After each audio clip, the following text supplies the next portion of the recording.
Let's also get you all the updates on what's happening in Pakistan. Imran Khan, in his late night address yesterday, ruled out resigning, saying he will face the trust vote on Sunday. The man who led Pakistan to its maiden World Cup victory, Imran Khan, was to lead the country to its new avatar. At least that's what Pakistan's voters hoped for in 2018.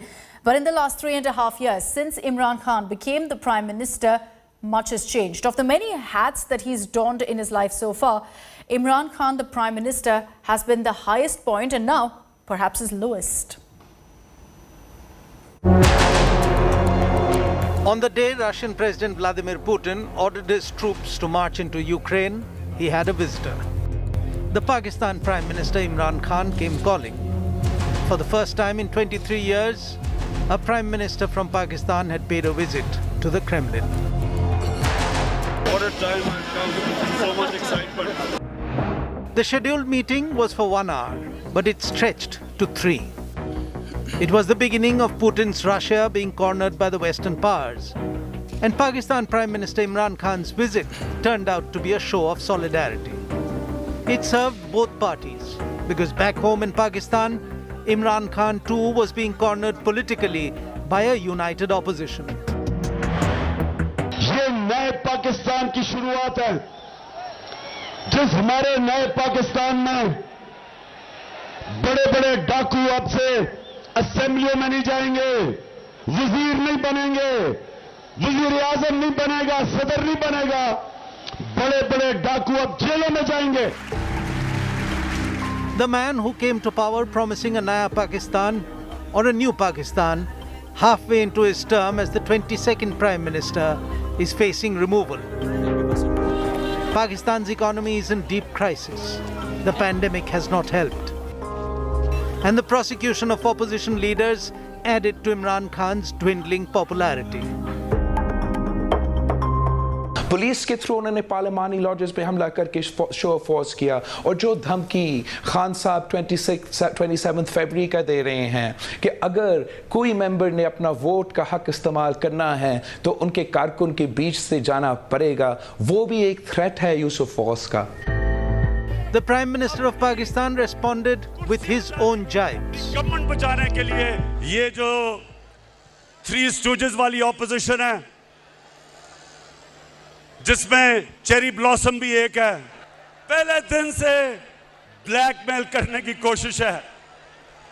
जब मौका मिलता है हुकूमत को गिराने की सिर्फ एक वजह से कोशिश करते हैं कि जनाब हम कोई खास अल्लाह के मखलूक हैं, हम चोरी करें, डाका मारें, इनको कोई खास ऐसी मखलूक है कि इनको सब कुछ माफ हो जाना चाहिए. Cornered at home, Imran Khan showed a brave face to the world. At the recent Organization of Islamic Cooperation meet held in Islamabad, Imran Khan urged leaders of the Islamic nations to mediate in the war in Ukraine. May I suggest that the OIC, during its discussions, the foreign ministers, we should think about how we, represent 1.5 billion people, how we can mediate, how we can bring about a ceasefire, how we can try and put an end to the conflict.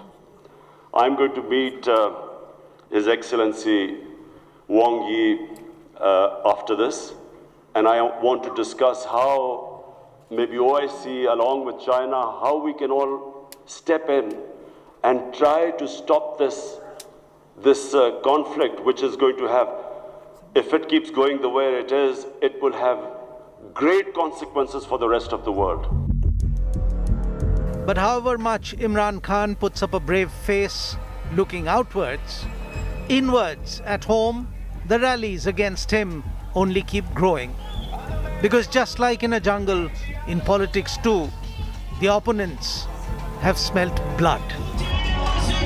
And the opposition parties of Pakistan are not going to let up till Imran Khan's fate gets decided on the floor of the House.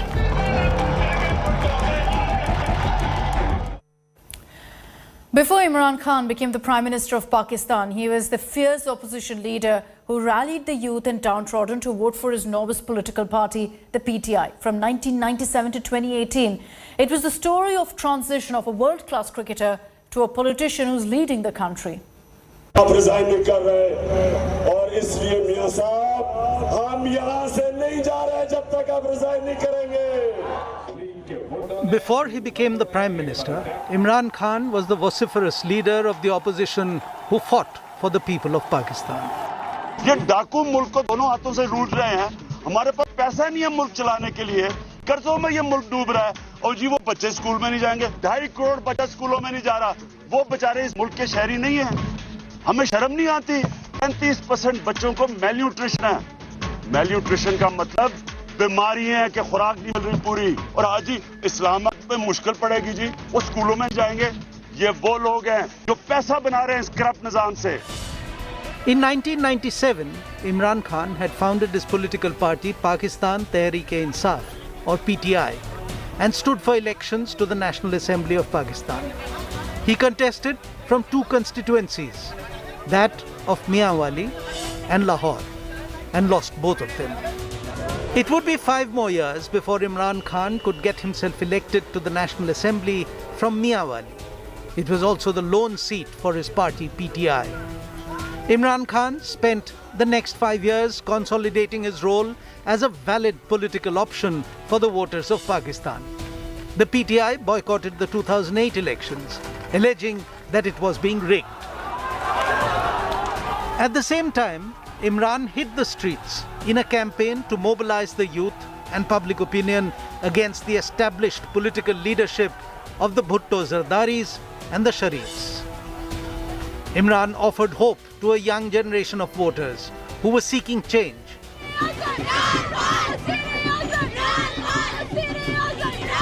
Sensing the mood, many leaders from the Sharif and Bhutto camps began to jump ship, adding to the groundswell building up behind Imran. Despite a high-voltage campaign, Imran Khan's stars were still to align, and 2013 was not going to be the year when he would dominate. His strong electoral rallies and an accidental fall, followed by a last-minute appeal to voters from the hospital bed, got his party 34 out of the 99 seats that the PTI contested. For the first time ever, the Pakistan Tehreek-e-Insaf emerged as the major opposition in the National Assembly of Pakistan. Charged by the unprecedented and swift success that he was enjoying, Imran Khan went on the offensive. He launched his Azadi campaign against the Nawaz Sharif government. Protesters led by Imran Khan and his ally, the Canadian Pakistani cleric Mohammad Tahir-ul-Qadri, camped outside Parliament for more than 2 weeks in August 2014. They were demanding the resignation of Prime Minister Nawaz Sharif. The demand never changed, and Imran Khan never let up. He kept the momentum going, agitating against not only the PMLN Prime Minister Nawaz Sharif, but also the Bhutto Zardari clan at the head of the PPP. The problem we are facing is that political parties don't have democracy in them. They are family parties. In 2018, success was finally his, as Imran Khan, the comparative political novice, defeated the two parties that had always been at the helm of Pakistani affairs. In the elections that year, Imran Khan's Pakistan Tehreek-e-Insaf became the single largest party in the House. And though short of absolute majority, he did manage to cobble a coalition that formed the government. Imran Khan once again donned the cap of the captain. This time, not that of the Pakistan cricket team, but of Pakistan itself.